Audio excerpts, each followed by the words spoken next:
balance and counterbalance, I believe those two things, when we're talking about golf, they have to be present in your golf swing. And I believe if you have counterbalance, that is the key ingredient that makes your balance look in balance. Okay, a lot of people, they never make this observation about the golf swing, but if you look at all the great golf swings throughout history, all those guys, even though the swings are different, they found a way to counterbalance their golf swing. And if we were just standing here being balanced, it's a pretty easy thing to do unless you have a medical condition that might throw you off balance. But for the most part, if you're healthy, it's easy to stay in balance. But as soon as your arms get on either side, look how it pulls me that way.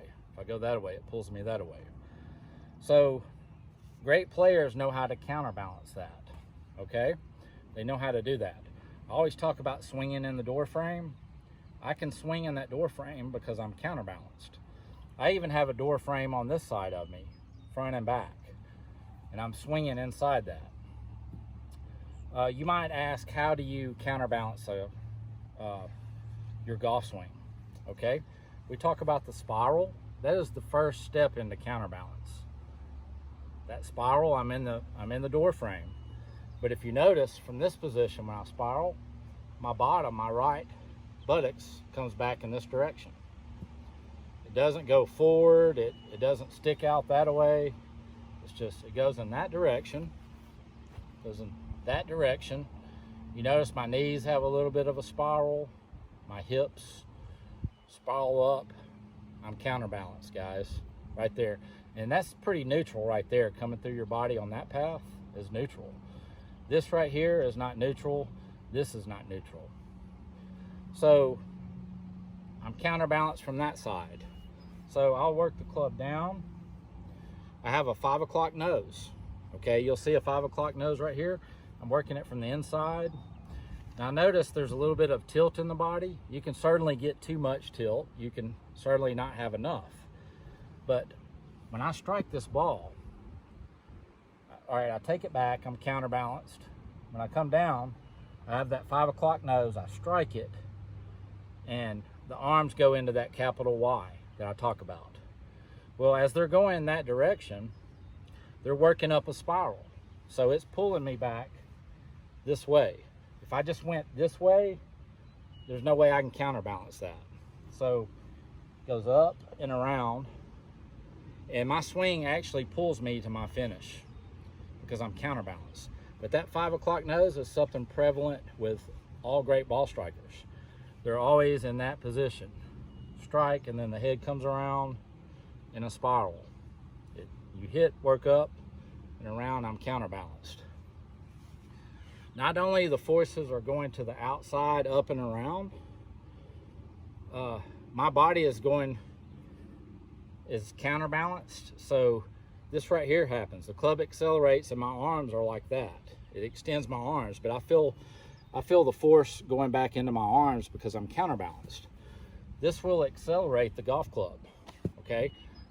But I don't stop it there. I just keep going around the circle, and it pulls me right around that spiral. It pulls me right back into balance.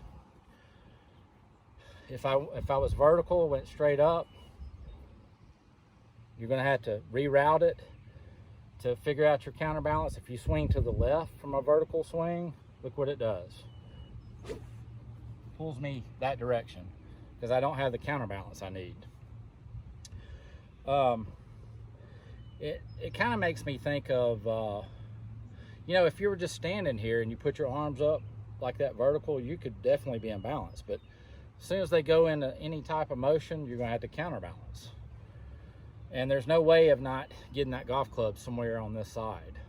You might get it higher, closer to you, but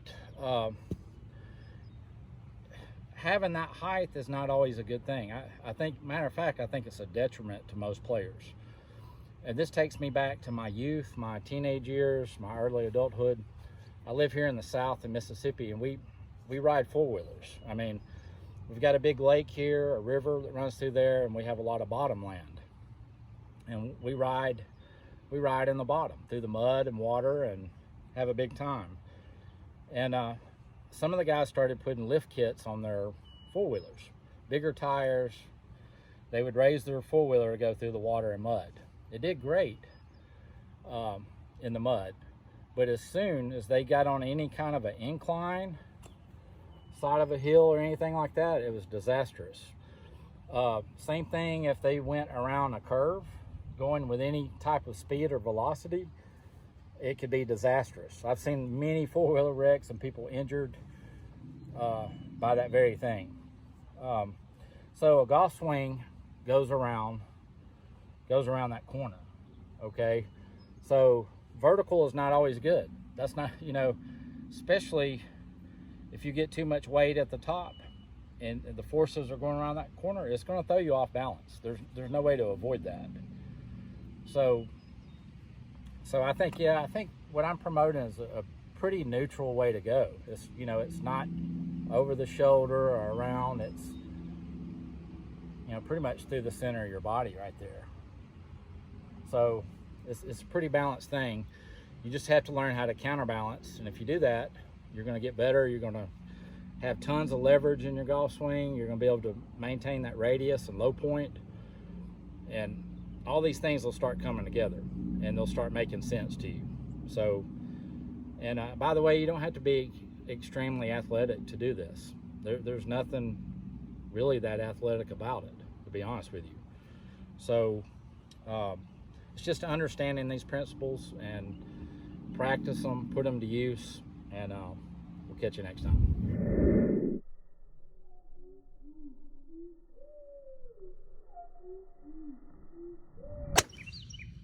Oh my goodness.